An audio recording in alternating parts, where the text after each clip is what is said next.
हमने CRUD application बनाया था, बाद में response entity optional class and then exception handle भी हमने किया था। ठीक है, बाद में हमने DTO भी डिटेल में देख लिया था। आज हम मॉडल मैपर देखने वाले हैं। Okay, in Spring Boot, model mapping typically refers to the process of mapping data between different models or objects within your application. This can involve converting data from domain entities to DTOs, data transfer object. ये देखो, जैसे हमने है ना previous video में क्या किया था, ये देखो एम्प्लॉय सर्विस में जाएंगे, ये हमने खुद से कन्वर्ट किया था एम्प्लॉय टू DTO और DTO टू एम्प्लॉय, ये हमने खुद से किया था ना, है ना, इतना पूरा कोड लिख रहे थे ना हम। तो अब क्या करेंगे, मॉडल मैपर हमें खुद से करके देंगे। This can involve converting data from domain to entities, mapping data between different layers of your application और transforming data for presentation purpose. One commonly used library for model mapping in the Spring ecosystem is Model Mapper. ठीक है, Model Mapper is a convenient library that simplifies the process of mapping objects or automatically determine how one object properties corresponding to others. ठीक है, तो इसकी dependency add करना पड़ेगा हमें form.xml में। तो हम एम्बियन रिपोजिटरी में जाएंगे, मॉडल मैपर सर्च करेंगे और यही तुमको ऐड करना है। तो एक बार देख लेना, मॉडल मैपर, एकदम मॉडल मैपर ऐसा टाइप करना एंड इस पर क्लिक करना।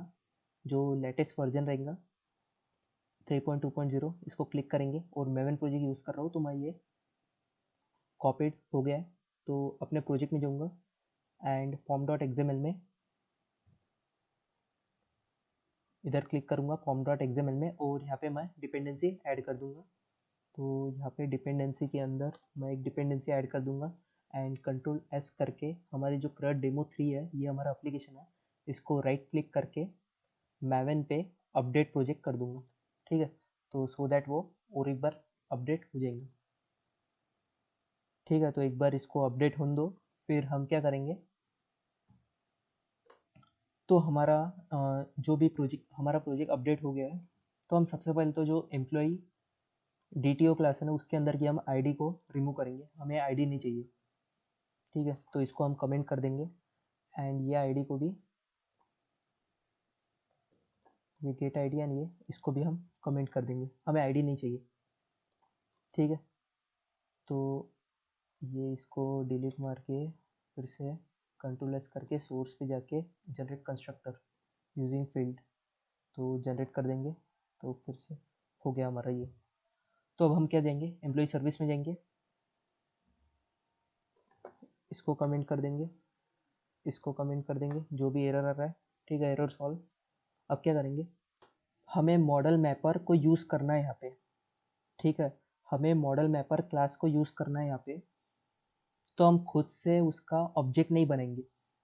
जैसे हम एम्प्लॉय सर्विस ले लो या एम्प्लॉय कंट्रोलर ले लो, तो उसके लिए हम खुद से ऑब्जेक्ट नहीं बनाते, ऑटो ऐड करते हैं ना।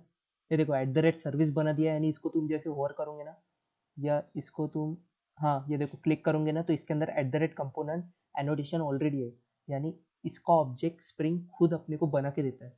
वैसे ही जो वैसे ही मॉडल मैपर का भी हमें ऑब्जेक्ट चाहिए यहाँ पे एम्प्लॉय सर्विस क्लास में।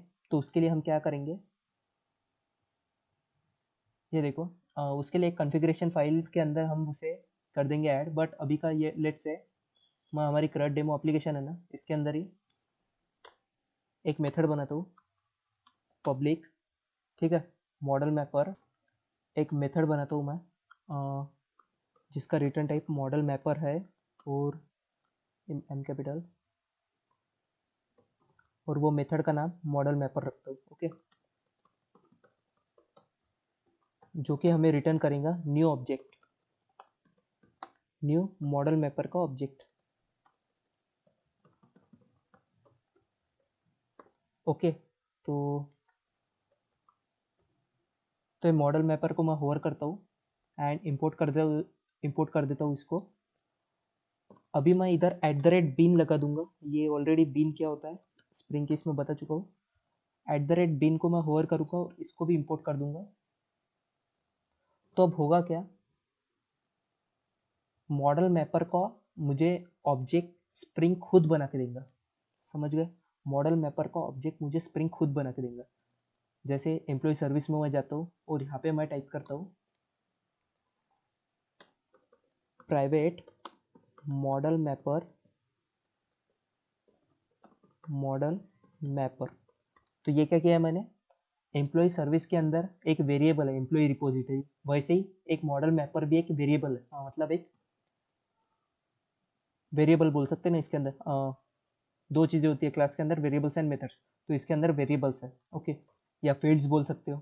ठीक है, तो अभी ये वाले इसको मैं डिलीट करता हूँ और फिर से मैं सोर्स में जाके generate constructor using field generate कर देता हूँ। इसने नीचे कर दिया होगा, ये देखो, तो किया नहीं क्या?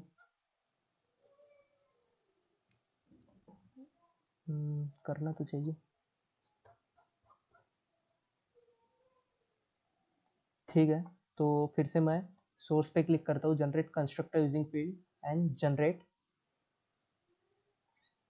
हाँ, इसने ऑलरेडी यहाँ पे बना दिया था। ठीक है, डिलीट करता हूँ इसको मैं, और इसको यहाँ से कट करते ये ऑटो वाइड के नीचे लाता हूँ। अब इसको अच्छे से एक्सप्लेन करता हूँ। तो ये देखो क्या होगा, ऑटो वाइड लगाने से ये हम क्या कर रहे हैं, डिपेंडेंसी इंजेक्शन। यानी हम क्या बोल रहे हैं स्प्रिंग को, स्प्रिंग खुद हमें ऑब्जेक्ट बना के देगा, हम खुद ऑब्जेक्ट नहीं बनेंगे यहाँ पे।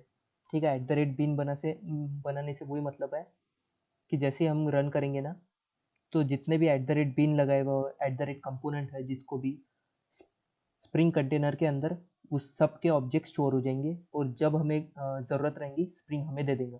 जैसे यहाँ पे हमें मॉडल मैपर और एम्प्लॉय रिपोजिटरी को ऑब्जेक्ट हमें स्प्रिंग बना के खुद से दे रहे। ठीक है, तो हम ऐसा कंस्ट्रक्टर बना भी सकते हैं, नहीं भी बना सकते, है ना। जैसे दिस डॉट मॉडल मैपर में ये मॉडल मैपर दे रहा है, यानी एक अगर ये एक ऑब्जेक्टिव हमें स्प्रिंग बना के यहाँ पे दे रहा है, और वैसे ही एम्प्लॉय रिपोजिटरी का ये ऑब्जेक्ट बना के दे रहा है। एम्प्लॉय रिपोजिटरी इंटरफेस है, लेकिन उसको कोई और कोई क्लास डायनेमिक टाइम पे इम्प्लीमेंट कर रहा है। ठीक है, तो उसको ऑब्जेक्ट बना के हमें पेरेंट के रेफरेंस में डाल रहा है। अभी ये तो डिटेल में बता चुका हूँ मैं। ओके, तो ये देखो अब मैं क्या कर रहा हूँ, एक तो मेरे पास दो ऑप्शन है, या तो मैं हर एक इसमें चेंजेस करूँ, या तो मैं इन दोनों मेथड में ही सिर्फ चेंज करके आपको बता देता हूँ। तो सबसे पहले तो हम है ना इन सबको कमेंट करेंगे। मुझे कन्वर्ट क्या करना है, एम्प्लॉई टू एम्प्लॉय DTO मुझे कन्वर्ट कर रहा है, और हमारे पास एम्प्लॉय है।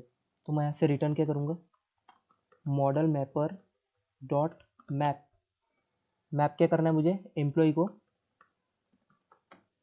एम्प्लॉय DTO में। ठीक है, employ DTO dot class YEE dot class. ठीक है, ये स्टेप है। ओके, तो एम्प्लॉय की स्पेलिंग करेक्ट कर लेते हैं एंड रिटर्न। तो हो गया, इतना सा करना है हमें। और हमें एरर क्या आ रहा है, change method return type to employ. एक मिनट, हमें एम्प्लॉय DTO, ये देखो एम्प्लॉय टू एम्प्लॉय से हमें एम्प्लॉय DTO में करने का है, तो एम्प्लॉय DTO डॉट क्लास। ठीक है, समझ गया, किया गया हमने, एम्प्लॉय को एम्प्लॉय DTO क्लास में कन्वर्ट कर दिया सिर्फ एक लाइन में। ठीक है ना सिंपल स्टेप। वैसे ही इतना पूरा इसको कमेंट करेंगे, एंड इधर रिटर्न क्या करेंगे, model mapper dot map. Map किसको करेंगे, एम्प्लॉय DTO को एम्प्लॉय डॉट क्लास में।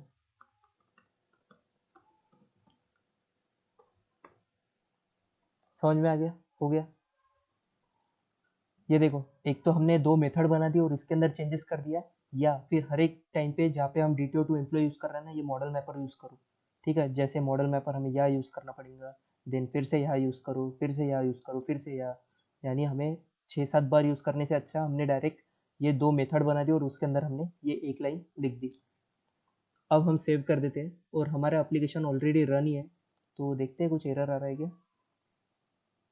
Class not found model mapper, क्यों है, कंट्रोल एस तो कर दिया है। ठीक है, हम एक बार रीरन करके देखते हैं, अगर कुछ एरर आता होगा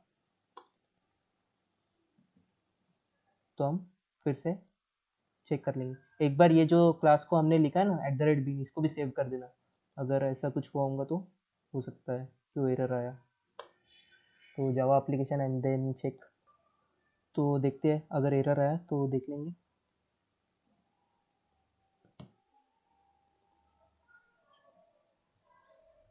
ठीक है, तो हमने एम्प्लॉय डिटेल के अंदर आईडी क्यों डिलीट किया था वो बता देता हूँ मैं। अभी पहले सबसे पहले तो आप पोस्टमैन में देखेंगे सब रन करेक्ट हो रहा है क्या। ओके, तो 8086 पे स्टार्ट हो गया है, तो हम क्या चाहते हैं अभी 8086 एम्प्लॉय। सबसे पहले तो गेट 253 है क्या देखते हैं। तो ये देखो एम्प्लॉय वो नहीं है, तो अगर 254 देखते हैं है क्या, मतलब सब प्रॉपर रन हो रहा है। ठीक है ना, आईडी नहीं आया हमारे पास। ओके, देखते हैं अब क्या रीज़न होगा आईडी का नहीं आया। अरे हाँ, आईडी क्यों नहीं आएगा, सिंपल आईडी तो आएगा ही नहीं ना।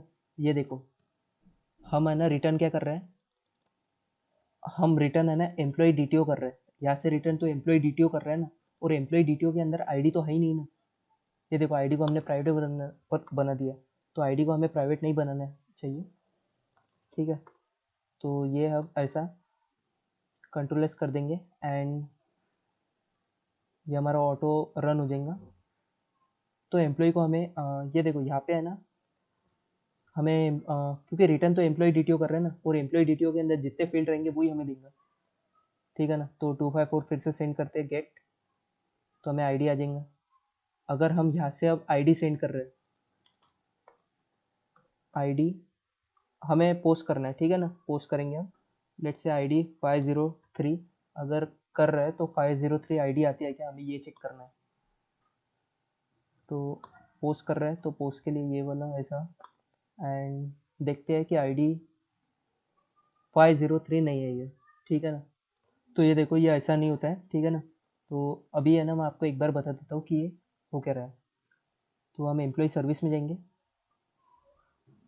ये दो मेथड सिर्फ एक दूसरे को कन्वर्ट कर रहा है। तो कन्वर्ट करेंगे मतलब क्या करेंगे, एम्प्लॉय डीटीओ के अंदर जितना भी, ये देखो ये क्या कन्वर्ट कर रहा है, एम्प्लॉय टू एम्प्लॉय डीटीओ। ठीक है, तो एम्प्लॉय तो अपनी एंटिटी है, तो एंटिटी के अंदर जितने भी फील्ड है ना, वो फील्ड अगर एम्प्लॉय डीटीओ में है तो उसको मैप कर देंगे। जैसे एम्प्लॉय डीटीओ के अंदर आईडी नहीं है, तो उसको आईडी को मैप ही नहीं करेंगे। इसलिए जब हम अपन रिटर्न एम्प्लॉय डीटीओ का ऑब्जेक्ट कर रहे थे ना, वहाँ पे हमें आईडी नहीं मिली थी। ठीक है, तो एम्प्लॉय के अंदर जितने भी चीज़ रहेंगे वो एम्प्लॉय डीटीओ के अंदर मैप कर देंगे। अब अब हम पोस्ट कर रहे थे, ठीक है ना, पोस्ट कर रहे थे और वहाँ पे 3 फील्ड दे रहे थे, आईडी भी दे रहे थे। आईडी हम 502 दे रहे थे और वो वर्क क्यों नहीं हो रहा था वो हम देखते हैं यहाँ पे। ठीक है, तो होगा क्या, हम एम्प्लॉय डीटीओ की 3 चीज़ें हैं वो एम्प्लॉय के पास जा रही है। एम्प्लॉय के अंदर 3 चीज़ें जा रही है, क्या क्या जा रही है, आईडी नेम, ये तीनों चीज़ जा रही है। लेकिन जब भी ये सेव करेंगे ना एम्प्लॉय रिपोजिटरी डॉट सेव, तो इसके अंदर हमने ऑलरेडी ऑटो इंक्रीमेंट का लगा दिया है ना, उसके कारण ये खुद से आईडी अपनी जनरेट करेंगे। ठीक है, और इसका रिटर्न टाइप एम्प्लॉय है, जो कि अपडेटेड एम्प्लॉय में हम स्टोर कर रहे हैं। और उसको हम फिर से जो अपडेटेड एम्प्लॉय में आईडी जो स्टोर रहेंगी ना, वही आईडी हमारी फिर से डीटीओ ऑब्जेक्ट के पास आ जाएंगे और उसको ही हम रिटर्न कर रहे हैं। ठीक है, लेट्स से एग्जांपल, यहाँ पे हमने आईडी, इसके पास आईडी थी 502, जो हमने एम्प्लॉय डीटीओ ऑब्जेक्ट दिया था ना उसके पास आईडी थी 502। ठीक है, तो यहाँ पे हम लेट्स से प्रिंट कर देते हैं system dot out dot print L employ dot ID.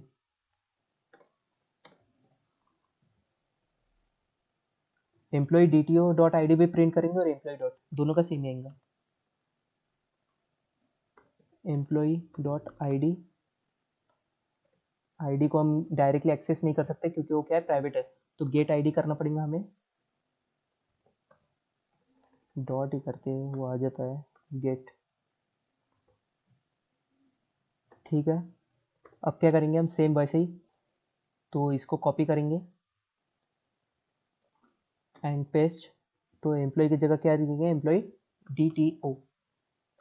ठीक है, तो हम 502 पास कर रहे थे ना, तो यहाँ पे भी वो हमें 502 ही सेंड करेंगे, यहाँ पे भी 502 ही सेंड करेंगे। लेकिन इसके कारण ये सेव ऑटोमेटिकली हो जाता है ना, मतलब क्या बोल रहा था, आईडी अपने आप है ना जनरेट करता है ना, तो इसके कारण वो अपनी एक कोई आईडी जनरेट करेंगे और वो ये एम्प्लॉय अपडेटेड एम्प्लॉय में स्टोर करेंगे।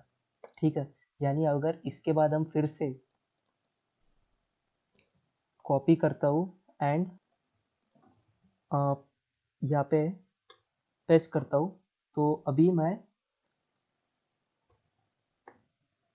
एम्प्लॉय की जगह अपडेटेड एम्प्लॉय, ठीक है ना। और रिटर्न के बाद नहीं कर सकते, इसको मैं ना ऊपर कर देता हूँ, कॉपी एंड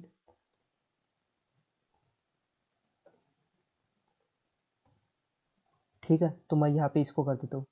ठीक है, तो अपडेटेड एम्प्लॉय ई कैपिटल, और इसको मैं अभी ये कर देता हूँ क्योंकि हमें अपडेटेड एम्प्लॉय की जानना है कि क्या होगा। तो ये हमें 502 रिटर्न नहीं करेगा, ये कुछ अदर रिटर्न करेगा, ये हम अभी चेक भी कर लेते हैं। ठीक है, तो फिर से हम कंट्रोल एस करते हैं एंड हमारा ये अपने आप स्टार्ट हो जाएगा। तो हम एक बार चेक कर लेते हैं। ओके, तो हम क्या करेंगे, पोस्ट रिक्वेस्ट कर रहे हैं। ओके, तो पोस्ट रिक्वेस्ट करेंगे और हमने यहाँ पे 503 डाल दिया है। लेट्स से हम 502 की बात कर रहे हैं, तो 502 एंड देन सेंड। तो हमें यहाँ पे आईडी कुछ डिफरेंट देगा, 352 दिया है उसने।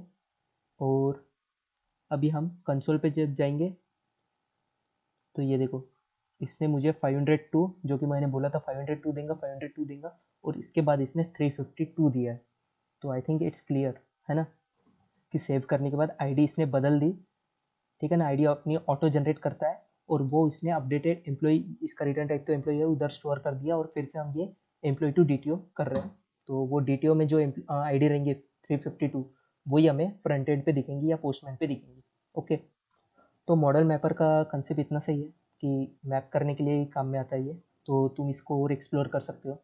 ठीक है, तो ईजी था ये मॉडल मैपर का कंसेप्ट। एंड नेक्स्ट वीडियो में हम बहुत कुछ करने वाले हैं। ये जो हमारा CRUD एप्लीकेशन प्रोजेक्ट है, इसमें मतलब अपन वैलिडेशन तो करेंगे ही, बाद में रोल बेस्ड ऑथेंटिकेशन भी करेंगे कि एक हम है ना एडमिन बनेंगे, एक फिर नॉर्मल यूजर्स रहेंगे। एडमिन पूरा हर एक चीज़ कंट्रोल कर सकता है, वो सब हम देखेंगे।